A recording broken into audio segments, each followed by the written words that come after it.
Salut à tous, bienvenue dans cette nouvelle vidéo de AgriB, à la chaîne spécialisée en agriculture et ses dérivés. Ça fait longtemps que j'avais envie de faire cette vidéo avec vous parce que la dernière fois que j'avais fait une vidéo sur les cultures les plus rentables en Afrique, c'était il y a un an. Et entre temps, j'ai eu l'occasion de tester de nouvelles cultures et de faire de nouvelles recherches pour que vous soyez vous à la page et cette vidéo puisse vous aider à choisir la culture la plus propice à votre environnement si vous décidez de vous lancer en agriculture. Avant de commencer cette vidéo, j'aimerais vous dire une chose.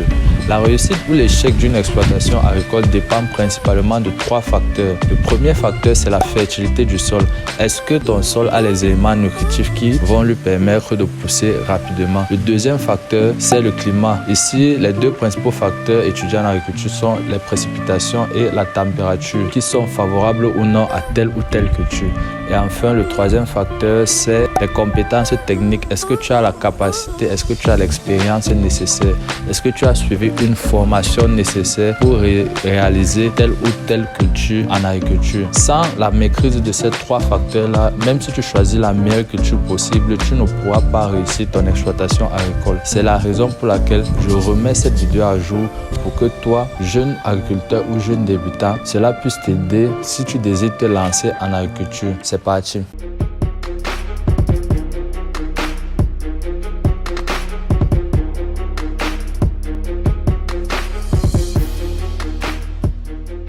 La première culture que je vais partager avec toi, c'est la culture du gombo. Le gombo est un aliment qui entre dans le régime alimentaire de nombreux Africains. Que ce soit au Sénégal avec le gombo viande, en Côte d'Ivoire avec le placali sauce gombo ou encore au Cameroun avec la sauce gombo pistache qui est l'un de mes plats préférés. La production annuelle du gombo est estimée à 120 000 tonnes par an au Cameroun. Cette grande production peut être expliquée par sa simplicité au niveau de la culture et son accessibilité à tous, ce qui en fait un très bon investissement dans cette culture. Étant donné que le sac de 50 kg de gombo coûte autour de 10 000 francs CFA et que la récolte se fait chaque semaine minimum pour 6 sacs de 50 kg, ça nous donne un poids de 300 kg par semaine et de 1200 kg en un mois, soit 1,2 tonnes, ce qui en ferait un rendement de 240 000 francs par mois. Mais là, il s'agit de la récolte régulière, car à ça, il faut ajouter une grande récolte effectuée tous les 2 mois d'à peu près 15 tonnes, ce qui nous donnerait un chiffre d'affaires d'environ 3 millions de francs CFA après 2 mois. Et aussi que grâce à la transformation agro-industrielle, on peut obtenir le shampoing naturel à base de gombo qui coûte nettement plus cher en cosmétique. Si tu désires te lancer dans la culture du gombo, tu dois savoir que c'est une culture qui se pratique généralement sur des sols légers, riches en matière organique et au concret est très difficile à cultiver sur des sols argileux qui empêchent son bon développement racinaire. Le semis pouvant se faire à plat ou sur bion doit avoir une profondeur racinaire de 20 à 30 cm, raison pour laquelle ton sol doit être riche dès le début pour éviter l'enfouissement trop important des racines. Comme les autres cultures de 3 mois, la culture du gombo nécessite certaines compétences techniques spécifiques comme par exemple les besoins en eau de la plante ou encore la fertilisation. En ce qui me concerne personnellement, j'ai déjà eu à pratiquer la culture du gombo sur environ 1 hectare dans le centre Cameroun avec quelques de mes anciens camarades de l'université. Et à partir de cette expérience, je peux te conseiller les points suivants. En ce qui concerne la semence, nous avons utilisé près de 9 kg de semences pour couvrir les 1 hectare car il s'agissait d'un sol nouvellement acquis, donc qui était encore très fertile. Raison pour laquelle notre champ était dense, environ 3 graines par bouquet étaient nécessaires et après le 8e jour, nous avons observé la levée. Après le démarrage, il y avait environ 20 000 pieds sur la parcelle d'une superficie qui n'est que d'1 hectare. La saison des pluies nous a grandement aidé pour l'apport en eau, mais en ce qui concerne la fertilisation, plusieurs engrais ont été ajoutés aux plantes dans le but d'augmenter la production. Si tu veux des détails sur la fertilisation des plantes de gombo, je t'invite à me contacter grâce au numéro suivant. Au final, nous nous sommes retrouvés avec une récolte d'environ 9 tonnes au bout de 2 ans et demi, ce qui correspondait à nos prévisions. En termes d'argent, nous avons fait un peu plus de 2,5 millions de gains, moins le coût de production qui était d'environ 500 000, ce qui nous fait un bénéfice net d'environ 2 millions de francs CFA pour 1 hectare de gombo. C'est énorme. Et ce chiffre d'affaires pourrait plus être élevé si on vendait directement aux consommateurs grâce au système B2B. Mais si tu fais déjà 2 millions de bénéfices sur un investissement qui était au départ de 500 000 francs, je pense qu'on peut parler de business rentable sans exagérer. La deuxième culture que je vais partager avec toi, c'est la culture du manioc. Avec une production de plus de 40 millions de tonnes par an en Afrique centrale, le manioc nourrit un demi-milliard de personnes dans la zone subsaharienne. Il se consomme des feuilles à la racine, ce qui lui donne un fort potentiel pour contribuer à la suffisance alimentaire dans la région. Sur le plan économique, c'est une opportunité de pouvoir s'industrialiser. Pour une denrée qu'on peut cultiver et transformer dans n'importe quel endroit, ce sont des emplois qui pourraient en découler. Un hectare de manioc peut donner entre 30 et 50 tonnes de récolte pour un revenu qui varie de 500 000 francs à 1,5 million de francs CFA. On peut gagner des revenus supplémentaires grâce à la transformation en différents produits alimentaires ou industriels. Le manioc est le troisième aliment le plus riche en calories après le riz. C'est l'un des aliments les plus consommés en Afrique subsaharienne du fait de sa diversité de transformation et de sa culture aisée sur les sols généreux, tout comme les sols peu fertiles.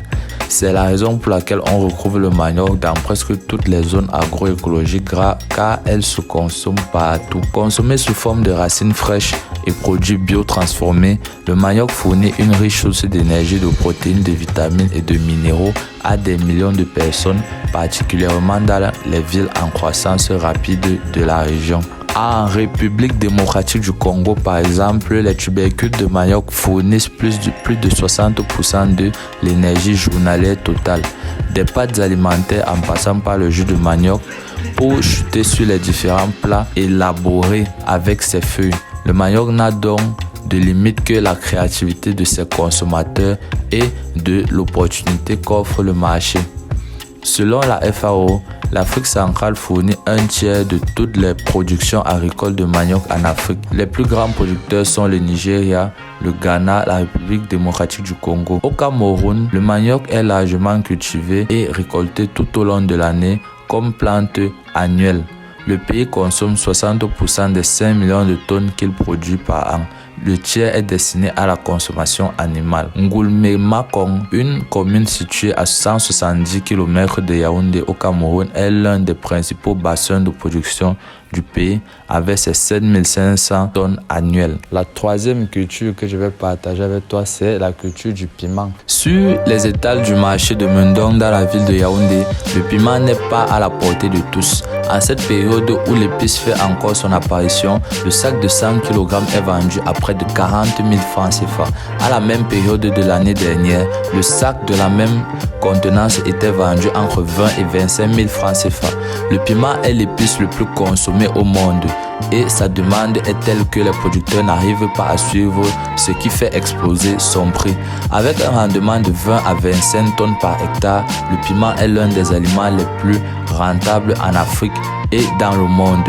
Actuellement, le plus grand consommateur de piment dans le monde est la Chine. C'est la raison pour laquelle il n'hésite pas à importer une quantité astronomique de piment et la plupart du temps, c'est depuis l'Afrique.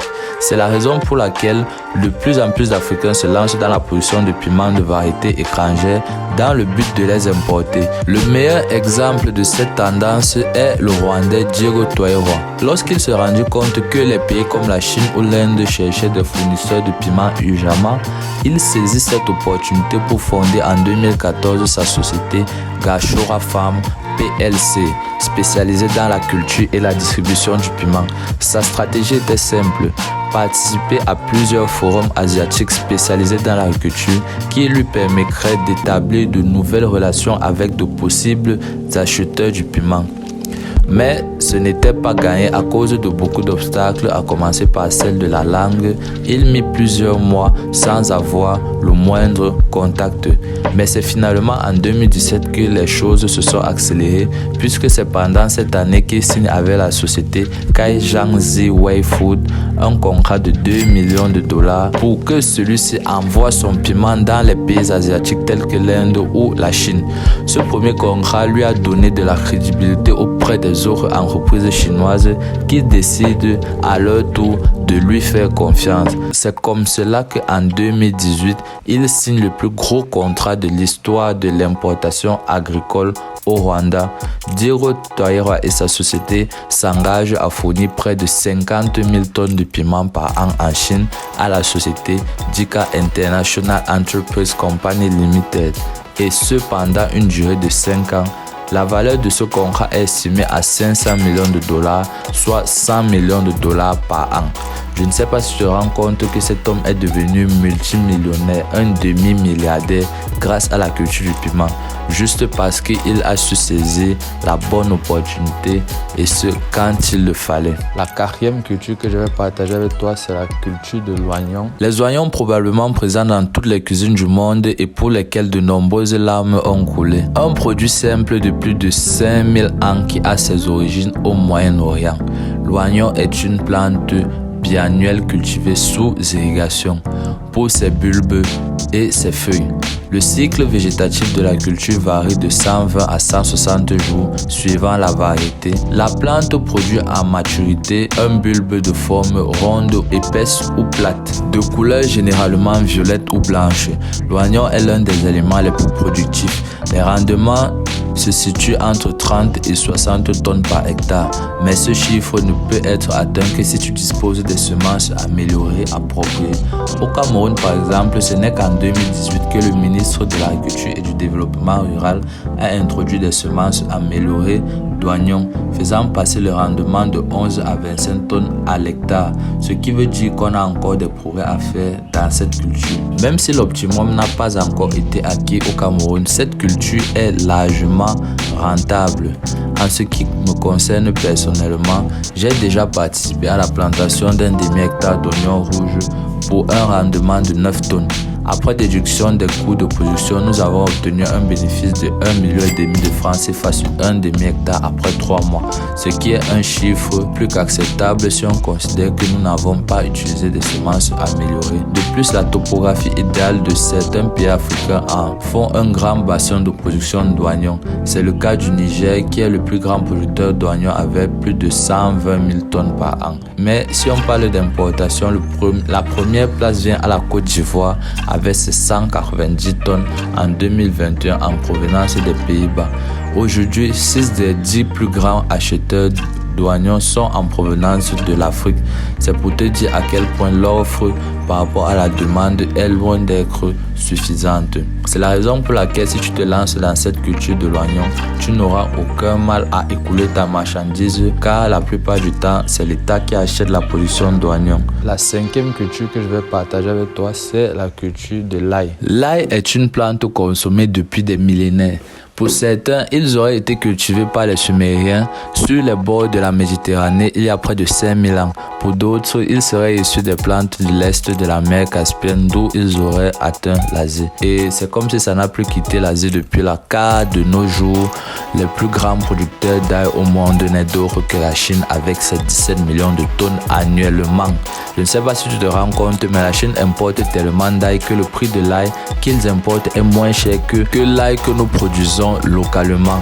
Car en effet, moins de 50% de la demande en ail est satisfaite au Cameroun à cause notamment des faibles techniques de production, rendant la culture moins intensive que les autres grands producteurs.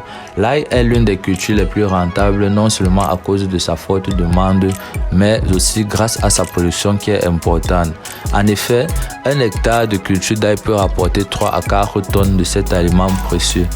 En termes d'argent, on parle de plus de 5 millions de dollars après 3 mois et demi. Même si nous n'en consommons qu'une seule, il existe 3 principales variétés d'ail. L'ail blanc qui est le plus présent sur notre continent, l'ail rose et l'ail violet. Même s'il a toujours reçu des critiques en raison de sa forte odeur, il fut défendu au fil des siècles pour ses bienfaits et sa santé. La 6e culture que je vais partager avec toi, c'est la culture de l'avocat. Est-ce que vous saviez que les cultures les plus rentables sont de loin, mais alors très loin les arbres fruitiers, car celui-ci peut générer en moyenne 70 à 120 euros par arbre par an. Ça veut dire que si tu as un verger étendu sur environ 1 hectare, sachant que minimum 1 hectare de verger c'est 100 arbres fruitiers, ça te fait entre 7000 et 1200 euros par an sans rien faire. Et ça, c'était une moyenne. Parce que si on prend l'avocatier, les prix explosent car certaines variétés sont tellement demandées, comme par exemple la variété As qui est considérée comme la meilleure variété utilisée en cuisine. Avec un rendement à l'hectare de 10 à 20 tonnes, cela pourrait te rapporter entre 10 et 12 millions de francs CFA par an. Et ce n'est pas une blague, car il y a des périodes où le sac de 100 kg peut atteindre les 60 000 francs. Avec tous ces avantages, tu peux me poser la question, pourquoi tout le monde ne se lance pas dans la culture des avocatiers? Eh bien, premièrement, la culture de l'avocat nécessite de vastes espaces avec pas beaucoup de pentes pour faciliter l'irrigation, ce qui n'est pas vraiment à la portée de tout le monde. Et deuxièmement, c'est à cause du cycle de l'avocatier. Parce que en effet, pour qu'un avocat commence à produire, il faut attendre entre 2 à 5 ans en fonction de la variété et si l'arbre est greffé ou non. Et pendant cette période-là, tu devras payer des employés pour entretenir ton champ. Pour certaines personnes, c'est beaucoup trop long car le retour sur investissement n'est pas immédiat. Raison pour laquelle ils préfèrent se lancer dans d'autres cultures plus courtes qui ne demandent pas beaucoup d'entretien. Je viens de te parler de l'avocatier, mais je pourrais te parler des oranges, des prunes, des mandarines, des corosol, etc. J'ai d'ailleurs fait une vidéo sur comment produire tes propres oranges et les arbres fruitiers les plus rentables en Afrique. Va les voir si ça t'intéresse et si tu veux te lancer dans cette culture. Et la 7e culture que je vais partager avec toi, c'est la culture du plantain. Pour cette dernière culture, j'ai décidé de prendre une culture intermédiaire entre un arbre fruitier qui pousse après plusieurs années et une culture de 3 mois, raison pour laquelle je te parle de la culture du plantain.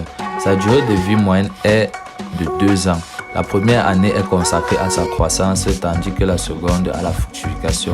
Après, elle meurt. Son avantage réside dans le fait que non seulement tu peux planter 1 hectare en moyenne plus de 2500 plants, pour un rendement moins de 10 tonnes par hectare au Cameroun occidental et 6,8 tonnes par hectare au Cameroun oriental, pour un chiffre d'affaires moins de 2,5 millions à l'hectare.